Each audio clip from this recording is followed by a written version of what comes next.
When Wan Dharma heard the faint crackling beneath his wooden porch, he thought it was just rats moving through the debris left after last month's storm.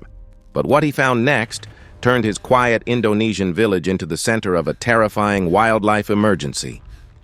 One morning, while cleaning the damp soil beneath his porch, Wan noticed dozens of smooth, oval objects half buried in the dirt. Curious, he brushed away the mud and froze. There weren't just a few, but hundreds of eggs clustered together, glistening faintly under the weak sunlight filtering through the planks above.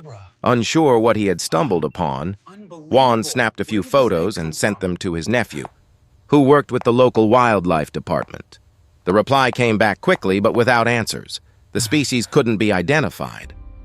The eggs didn't match any known reptile or bird from the region. Within days, the eggs began to change. Their bright white shells turned creamy yellow, dark veins spreading across the surface like ink seeping through paper.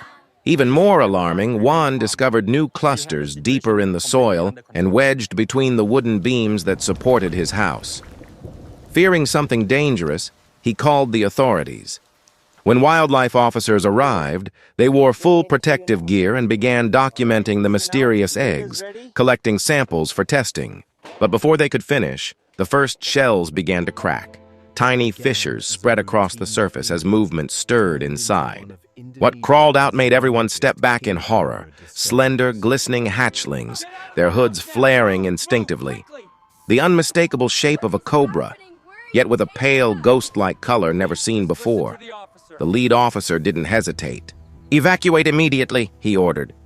Within minutes, Wan's entire property was sealed off under quarantine. Further examination confirmed the unbelievable. These were king cobra eggs, belonging to a rare leucistic variant, an extremely uncommon genetic trait that gave them their pale color and made identification difficult at first. Experts concluded that several female cobras had chosen Wan's porch as a shared nesting site, likely due to its warmth and isolation. Over the next 3 days, specialized snake handlers worked tirelessly, crawling under the porch with capture poles and protective suits. One by one, they retrieved more than 200 baby king cobras, each already capable of delivering a lethal bite. The discovery shocked the region. Never before had such a massive breeding site been found in a residential area. Wildlife officials declared the house unsafe until a complete environmental treatment could be carried out to ensure no eggs or snakes remained. For Wan Dharma, the experience was something out of a nightmare.